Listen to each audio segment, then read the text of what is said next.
జోహారు తెలంగాణ మన వీరులకు, పరిసరం తెలంగాణ మన వీర ఆశయాలను, జోహారు తెలంగాణ.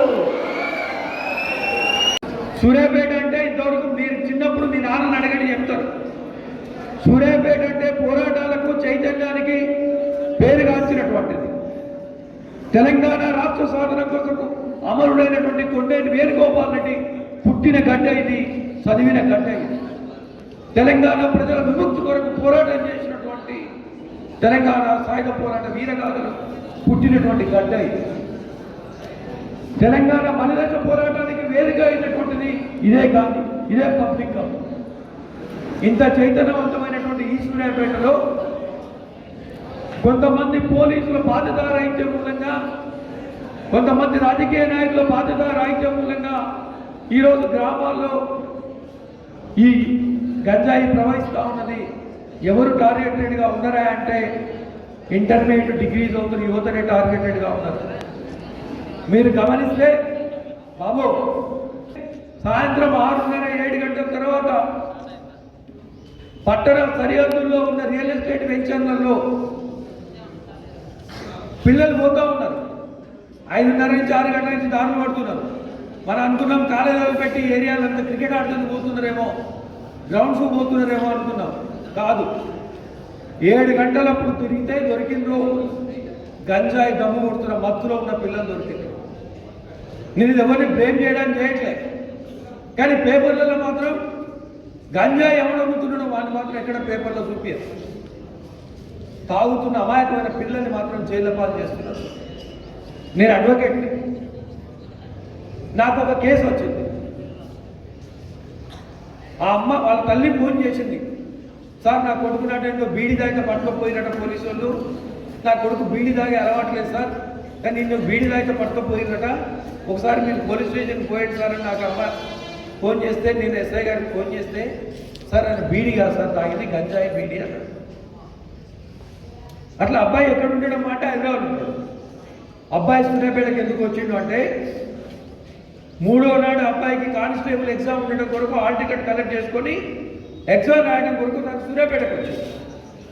వస్తూ ఉన్న క్రమంలో తను ఎల్బీ నగర్లో బస్ ఎక్కడానికి నిలబడితే అక్కడ ఉన్న మిత్రులు ఎవరో కలిసి, అరే నువ్వు సూర్యాపేట పోతున్నావు కదా, ఈ ప్యాకెట్ బస్ స్టాండ్లో మన వాళ్ళు ఉంటారు పలానా వాళ్ళు, ఈ మెడిసిన్ కవర్ ఇది తీసుకుపోయి వాళ్ళకి అని చెప్పింది. కానీ ఆ బస్ స్టాండ్లో వెయిట్ చేయడం కొరకు ఉన్నటువంటి వాళ్ళు ఎవరైతే ఉన్నారో వాళ్ళు ఆల్రెడీ పోలీసు వాళ్ళ చేతిలో ఉన్నారు. వాళ్ళు పోలీసు వాళ్ళ చేతిలో ఉండి పోలీసు వాళ్ళు బస్ స్టాండ్లో వీళ్ళని వెయిట్ చేయించి అపశుభం ఎరగదు ఆ పిల్లగాడికి. కేవలం ఎగ్జామ్ రాయడం కొరకే వస్తూ బస్ స్టాండ్లో మన వాళ్ళు ఉంటారు, మా వాళ్ళు ఉంటారు, ఈ కవర్ వాళ్ళకి అని చెప్పేసి తెలిసిన వాళ్ళు చెప్తే వాడు ఆ కవర్ పట్టుకొస్తే సూర్యాపేట బస్ స్టాండ్లో పోలీసు వాళ్ళు వాళ్ళని పట్టుకున్నారు, వీళ్ళని పట్టుకున్నారు, ఆ పిల్లగాన్ని కూడా పట్టుకున్నారు, అరెస్ట్ చేసి జైల్లో పంపారు. ఆ పిల్లవాడు ఎగ్జామ్ రాసే పరిస్థితి లేదు, ఎగ్జామ్ రాయలే, వాడు తాగకపోయినా పనేంటి అంటే అంటే ఈ గంజాయి ఎట్లా మనుషుల్ని మనకు తెలియకుండానే విషవలయంలోకి నాపుతుంది, మన జీవితాలను ఎట్లా అంధకారం చేస్తుంది. తాగినోడు జైల్లో ఉన్నాడు, అమాయకంగా తెచ్చి బ్యాగు తెచ్చినందుకు వాడు వ్యాపారం, అసలు వ్యాపారం తప్పించుకోపోయారు, వీడు మాత్రం జైలుకి పోయాడు. పద్ధతి ప్రకారం యువతను నిర్వీర్యం చేయడానికి కొరకు చదువుకుంటారు, తాగేటోడు తాగుతాడు, ఊర్లో ఏం జరుగుతుందో సమాజంలో ఏం జరుగుతుందో మనకు తెలియదు, చుట్టుపక్కల ఏం జరుగుతుందో తెలియదు. ఏమైనా ఈ టీవీ ఫోన్లు రీళ్లు. ఎంతమంది తెలిసి పాట ఒక్కసారి యూట్యూబ్లో కొట్టి చూడండి వెళ్ళిన తర్వాత. బండెనక బండి గట్టి 16 బండ్లు గట్టి ఏ బండ్లే వస్తావు కొడుకో నైజాము సరుకరోడ నాదీల మించినౌరో నైజాము సరకరోడ చుట్టు చుట్టుముట్టు సూర్యపేట నట నల్ల నడమగొండ చుట్టుముట్టు సూర్యపేట నట నల్ల నడమగొండ నువ్వు ఉండేది హైదరాబాదు దాని పక్క గోలుకొండ నువ్వు ఉండేది హైదరాబాదు దాని పక్క గోలుకొండ గోలుకొండ కింద కొడుకో గోలుకొండ కింద కొడుకో గోలుకొండ కింద కొడుకో పాట కొట్టి చూస్తే సూర్యాపేట ఉన్నంత విలువ మీ నూనూగు మీసాలని ఇట్లా మెలివేస్తారు. సూర్యాపేటకున్న చరిత్ర మీకు తెలిస్తే ఇప్పుడే వస్తున్న మీ నూనూగు మీసాలు ఏ శ్రీయాశ్రం సూర్యాపేట అంటారు.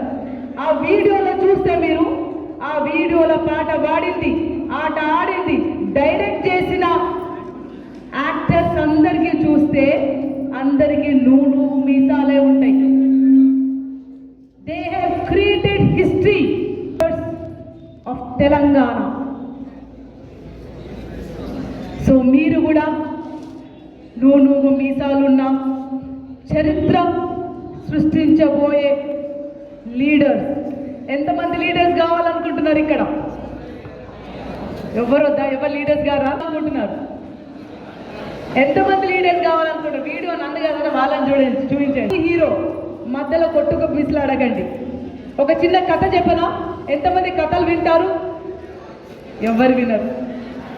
ఎంతమంది కథలు వింటారు? అంటే ఇప్పటి కాలంలో ఏమైనా అమ్మ నాన్న బిజీ అయిపోయినారు.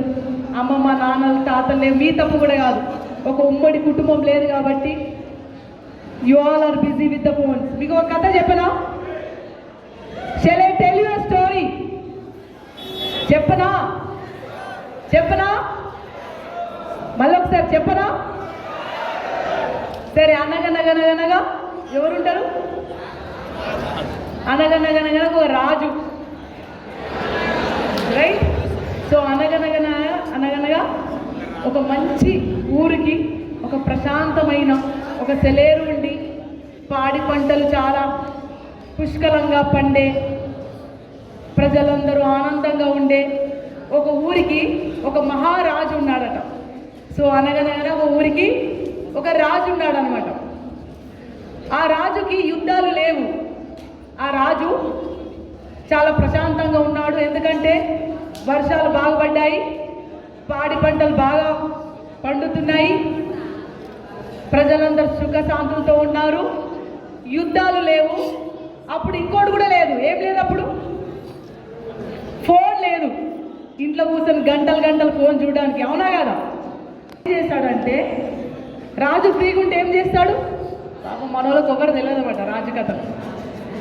రాజు ఫ్రీగా ఉంటే ఏం చేస్తాడంటే అడవికి పోతాడు వేటకు. తెలుసా? ఎంతమంది తెలుసు? గిఫ్ట్ ఇస్తాం బాబా మీకు అందరికీ. ఎంతమంది చేయలేదు అంతమంది గిఫ్ట్. రాజు ఫ్రీగా ఉంటే అడవికి వేట పోతాడు. సో రాజుగారు ఫ్రీ ఉన్నప్పుడు అడవికి వేటకు పోయినారు. ఆయనతో పాటు సైనికులు కూడా పోయినారు. సో ఆయనతో పాటు సైనికులతో వేటకు పోయినప్పుడు తనకు ఒక అందమైన అడవిలో వేట చేస్తుంటే ఒక అందమైన చిన్ని సీతకు ఒక చిలుక కనిపించిందట. ఏం కనిపించింది? బటర్ఫ్లై కనిపించింది. సో ఆ సీతకు ఒక చిలుకని చూసి ఆయన వాళ్ళ భటులకు చెప్పారంట, సోల్జర్స్ నాకు ఆ సీతకు చిలుక కావాలని చెప్పారంట. సో భటులు వెళ్ళి సమాజం వరకు పనిచేయాలని చెప్పేసి మేము 2019 టీడీఎస్ పార్టీ విద్యార్థి యోజన సందర్భంగా